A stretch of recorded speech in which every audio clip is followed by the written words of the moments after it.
all of you. Welcome to my YouTube channel in Prime Nursing. So आज हम आप लोगों के सामने संक्रमण के बारे में बताने जा रही हूँ. आप लोग देखिए संक्रमण क्या है. तो फर्स्ट इन्फेक्शन.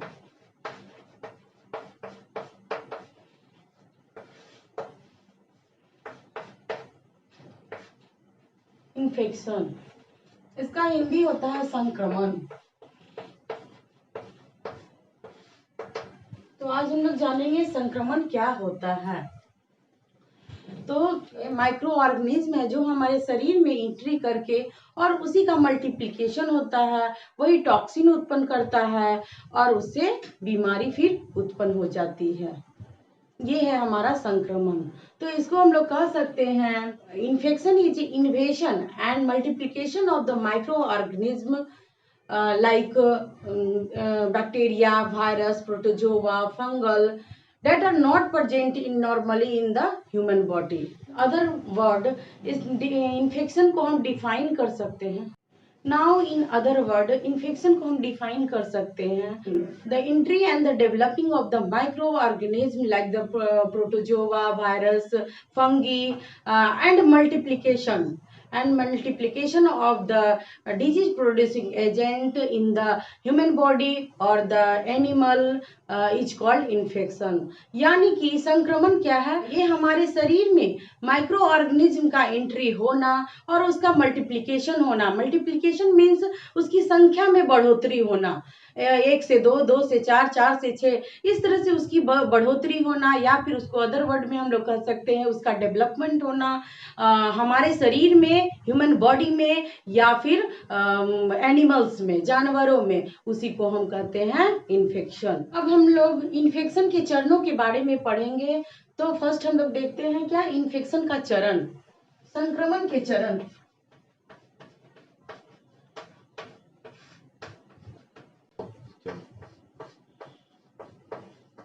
रोग होना.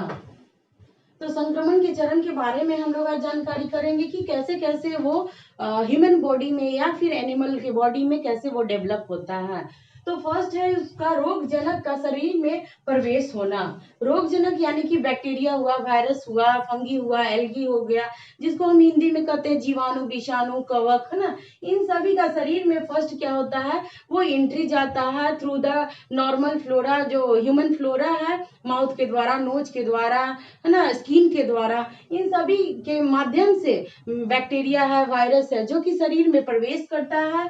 फिर उसकी संख्या में क्या होती है, बढ़ोतरी होती है, मल्टीप्लिकेशन होता है, वो डेवलपिंग करता है. डेवलपिंग होने के बाद क्या होता है, शरीर की इन रोग जनकों के विरुद्ध प्रतिक्रिया होती है, रिएक्शन होता है दोनों के बीच में, हमारे बॉडी और किसके, बैक्टीरिया, वायरस, उसके विरुद्ध क्या होता है, रिएक्शन होता है. रिएक्शन होने के बाद क्या होता है, वो विष फैलाना शुरू कर देता है. बैक्टीरिया है, वायरस है, ये क्या करता है, फंगी है, एल्गे, ये अपना टॉक्सिन उत्पन्न करना शुरू कर देता है और उसके बाद वो क्या होता है, संक्रमण या फिर रोग उत्पन्न हो जाता है. अगर किसी व्यक्ति का इम्यूनिटी पावर स्ट्रांग है तो वो उस रोग से ग्रसित नहीं होगा. जैसे कि कोई बैक्टीरिया, वायरस हुआ, उस पर अटैक किया तो इम्यूनिटी पावर उसके विरुद्ध एंटीबॉडी बनाता है. तो एंटीबॉडी बनाता है तो वो अगर डेवलप हो जाता है, स्ट्रांग रहेगा इम्यूनिटी पावर, तो वो उसको हरा देगा और रोग उत्पन्न करने नहीं देगा, जिससे कि वो व्यक्ति स्वस्थ दिखेगा. अगर व्यक्ति का इम्यूनिटी पावर कमजोर रहेगा तो वो क्या करेगा, विषाणु, जीवाणु, कवक, ये सब क्या करेगा, अपना टॉक्सिन उत्पन्न करना शुरू कर देगा, विष उत्पन्न करना शुरू कर देगा और उस पे उसके लक्षण दिखने लगेंगे, जिससे कि वो अस्वस्थ दिखेगा और व्यक्ति बीमार पड़ सकता है. इन्फेक्शन लोकलाइज्ड भी हो सकता है और one organ to another organ human में ट्रांसफर भी हो सकता है. अब हम लोग देखेंगे सोर्स ऑफ द इन्फेक्शन. क्या स्रोत है इन्फेक्शन का, इसके बारे में हम लोग जानकारी हासिल करेंगे. तो सोर्स ऑफ द इन्फेक्शन.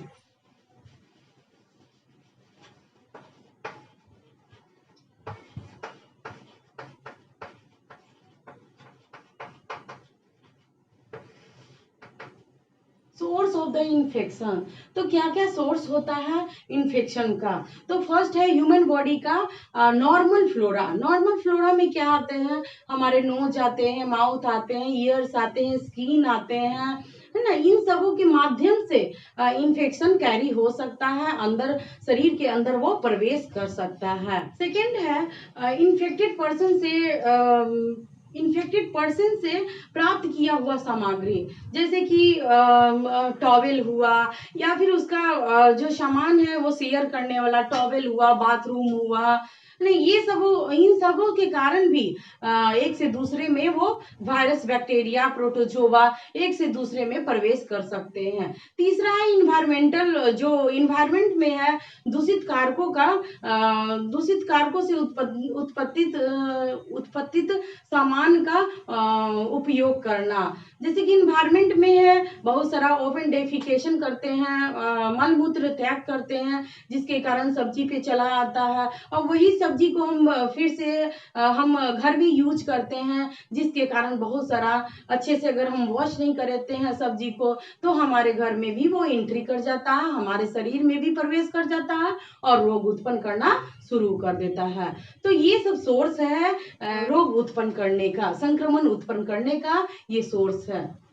अब हम लोग देखेंगे टाइप्स ऑफ द इन्फेक्शन, कितने तरह का होता है।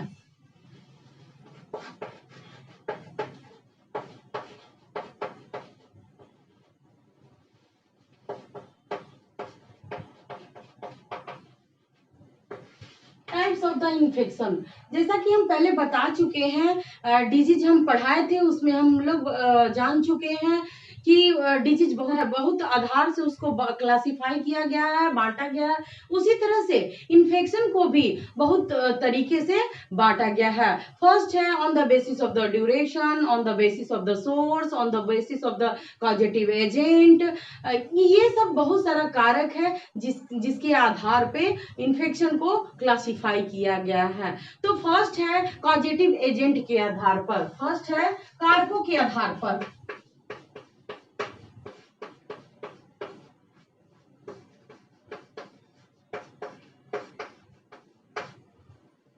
कारकों के आधार पर, कारकों क्या हुआ? जैसे कि बैक्टीरिया हुआ,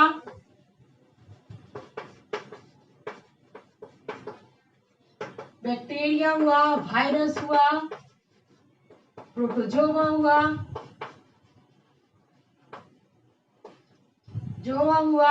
फंगी हुआ, ये सब कॉजेटिव एजेंट है जिनके कारण संक्रमण उत्पन्न होता है। जैसे कि बैक्टीरिया में टीबी आता है, मायोबैक्टीरियम ट्यूबरकुलोसिस, इसके कारण वो टीबी वाली बीमारी होती है। वायरस में है पोलियो वायरस है, प्रोटोजोआ में है एंटमीबा हिस्टोलिटिका, जिसके कारण पेचिस होता है, और फंगी में है ईस्ट। ये सब आते हैं कॉजेटिव एजेंट में। तो इसके आधार पे फर्स्ट है कारकों के आधार पे इन्फेक्शन को डिवाइड किया गया है। समझ गए आप लोग? क्या क्या है? बैक्टीरिया है, वायरस है, प्रोटोजोआ है और फंगी है। जैसा कि अभी हम लोग देख रहे हैं एट ए प्रेजेंट वायरस का एक बहुत ही सटीक एग्जाम्पल है कोरोना वायरस, जो एक महामारी का रूप ले रखा है। और ये वायरस जो है इतना सूक्ष्म है, ये बैक्टीरिया से भी सूक्ष्म है। इसे माइक्रोस्कोप, इलेक्ट्रॉन माइक्रोस्कोप से ही, सूक्ष्मदर्शी से ही हम लोग देख सकते हैं। और ये बहुत ही बैक्टीरिया से भी बहुत इफेक्टिव है, यानी कि बहुत ये उत्पन्न करता है, और ये एंटीबायोटिक से ठीक नहीं होता है।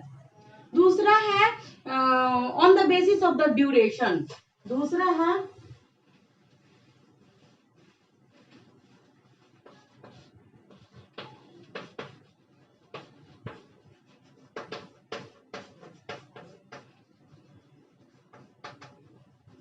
ड्यूरेशन के आधार पर, अवधि के आधार पे इसको दो भागों में बांटा गया है, संक्रमण को दो भागों में बांटा गया है। फर्स्ट है एक्यूट है और दूसरा है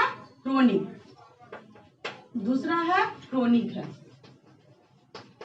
एक्यूट क्या है? एक्यूट है, इसमें व्यक्ति जो संक्रमित होता है और लेकिन बाद में जाके वो ठीक हो सकता है। लेकिन क्रोनिक में क्या है, ये लंबे समय तक उसमें व्यक्ति संक्रमण का शिकार रहता है। अब हम थर्ड टाइप देखेंगे, on the basis of the disease condition. तो डिजीज कंडीशन के आधार पे इन्फेक्शन को दो भागों में बांटा गया है, प्राइमरी और सेकेंडरी। प्राइमरी इन्फेक्शन और सेकेंडरी इन्फेक्शन। ठीक है। तो प्राइमरी इन्फेक्शन क्या है, इसमें प्राइमरी इन्फेक्शन होता है जो कि फर्स्ट टाइम पैथोजेन से व्यक्ति का एक्सपोज होता है, वो पहली बार वो उससे संक्रमित होता है और तो उसको कहते हैं प्राइमरी इन्फेक्शन। जिसमें कि जब वो पैथोजेन से एक्सपोज होता है उस समय उसका बॉडी एंटीबॉडी नहीं बना पाता है, उस समय मनुष्य का शरीर रोग से लड़ने की क्षमता नहीं होती है, जिसके कारण वो उसे हम प्राइमरी इन्फेक्शन कहते हैं। सेकेंडरी क्या है, सेकेंडरी इन्फेक्शन है during the treatment of the primary infection और the after the treatment of the primary infection. अगर उसका दूसरे पैथोजन से एक्सपोज होता है उसे हम सेकेंडरी इन्फेक्शन कहते हैं। जैसा कि ह्यूमन बॉडी का जो नॉर्मल फ्लोरा है, जिसमें नॉर्मल बैक्टीरिया फ्लोरा है जो कि डिस्ट्रॉय होता है और वो सेकेंडरी इन्फेक्शन का वो शिकार हो जाता है। नेक्स्ट हम लोग फोर्थ पॉइंट देखते हैं, on the basis of the source के आधार पर।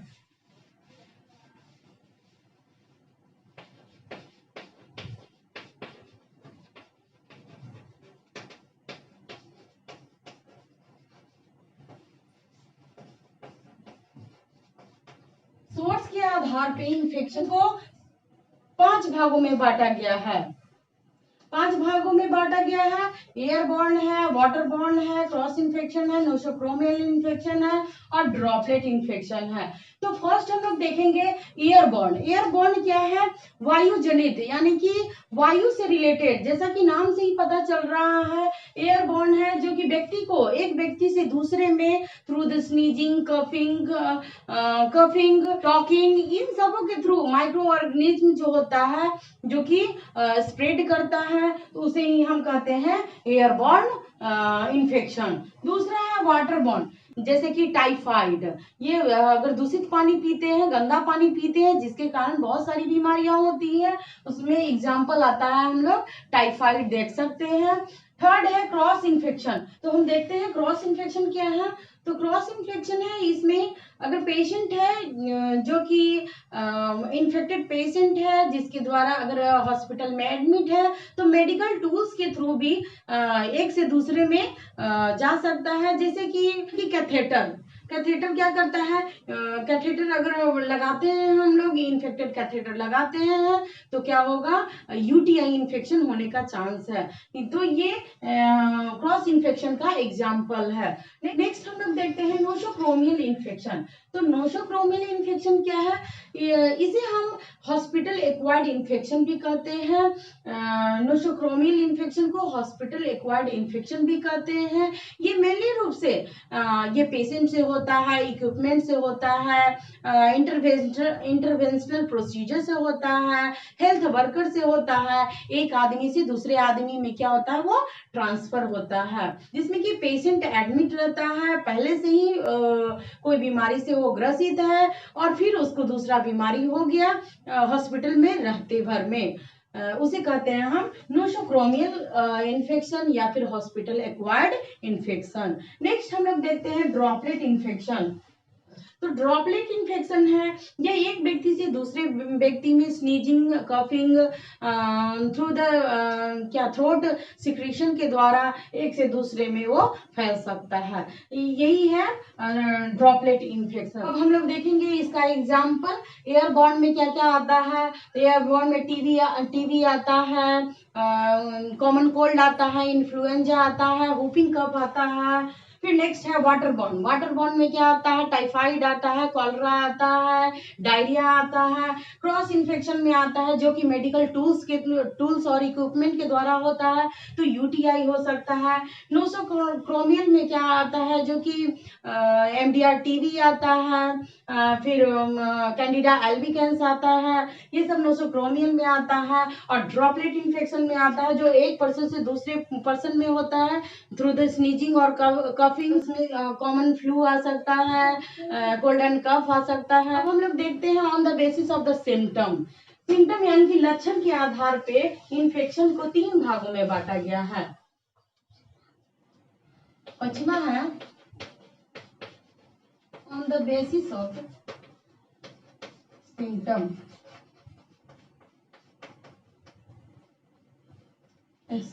है ना, on the basis of the symptom के आधार पे इसको 3 भागों में बांटा गया है। यह है लैटेंट है, सब क्लिनिकल है और दो एपरेंट है। तो लैटेंट क्या होता है, इसमें जो इन्फेक्शन होता है जो कि हिडन रहता है और फिर कोई इनएक्टिव स्टेज में रहता है। और सेकेंड है सब क्लिनिकल, इसमें इन्फेक्शन कोई विशेष साइन नहीं देता है, कोई स्पेसिफिक लक्षण नहीं रहता है, उसको कहते हैं हम लोग सब क्लिनिकल। हम देखते हैं एपरेंट। एपरेंट में है कि जैसा कि नाम से पता चल रहा है, प्रकट संक्रमण। इसमें जो साइन एंड सिम्टम है, जो बीमारी का लक्षण और चिन्ह है, वो इसमें दिखता है। और जैसा कि हम लोग देखें कि लैटेंट मीन्स गुप्त संक्रमण। इसमें जो होता है इन्फेक्शन जो क्या रहता है, हिडन रहता है, छुपा हुआ रहता है और इनएक्टिव स्टेज में रहता है। दूसरा हम लोग देखते हैं सब क्लिनिकल, जो कि है प्रकट इन्फेक्शन, अप्रकट इन्फेक्शन। तो अप्रकट इन्फेक्शन में इसमें कोई भी बीमारी हुआ जिसमें कि साइन एंड सिम्टम इसमें नहीं दिखाई देता है, ये अर्ली स्टेज रहता है इन्फेक्शन का, जिसी के कारण इसमें इन्फेक्शन फुल्ली रूप से डेवलप नहीं हो पाता है। लेकिन एपरेंट इन्फेक्शन में जो साइन एंड सिम्टम है बीमारी का, वो दिखाई देता है। यही हम on the basis of the symptom के आधार पे बांटे हैं। तो आज हम लोग देख लिए संक्रमण के बारे में जानकारी हासिल कर लिए। संक्रमण क्या है, उसको कितने चरणों में बांटा गया है और कितना उसका टाइप है, कितने क्लास में उसको डिवाइड किया गया है। तो आपको कोई क्वेश्चन है तो कमेंट बॉक्स में डालें या फिर व्हाट्सएप में हिंदी या इंग्लिश में लिखें। हम अगला क्लास में डील करेंगे। आज के लिए इतना ही, नेक्स्ट क्लास में हम प्रोसीड करेंगे। Thank you.